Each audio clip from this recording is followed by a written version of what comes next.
இன்றைக்கி வந்து என்ன எப்படின்னு பார்த்தீங்கன்னா, ராயகிரியில் பங்குனி பொங்கல் ஸ்பெஷலாக இந்த கொழுக்கட்டை செய்வாங்க. இந்த பங்குனி பொங்கல்னு பார்த்தீங்கன்னா, போன வாரமே முடிஞ்சிட்டு எங்கள் ஆச்சி மாவு கொடுத்து விட்டாங்க.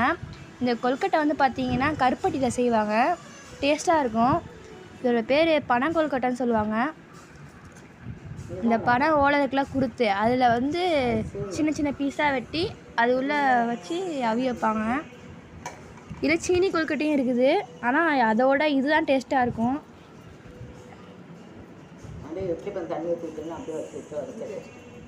இது இப்படி ஓலைக்கு நடுப்பேற வச்சுட்டா வேலை முடிஞ்சிட்டு.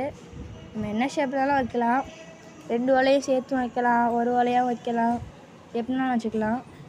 ஒரு 10 மினிட்ஸ் போதும், 5 மினிட்ஸ் 10 மினிட்ஸ் போதும் வேகிறதுக்கு.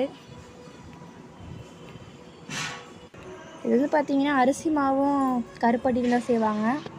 வாங்க சாப்பிட்டு பார்க்கலாம். ரெடி ஆகிட்டு செம சூடாக இருக்குது பாருங்க, பார்க்கவே டெம்ட்டாகுது. செம்ம டேஸ்ட்டாக இருக்குதுங்க. கண்டிப்பாக நீங்களும் இதை வீட்டில் ஒரு நாள் செஞ்சு பாருங்கள். இன்றைக்கான வீடியோ அவ்வளோதான். பாய்.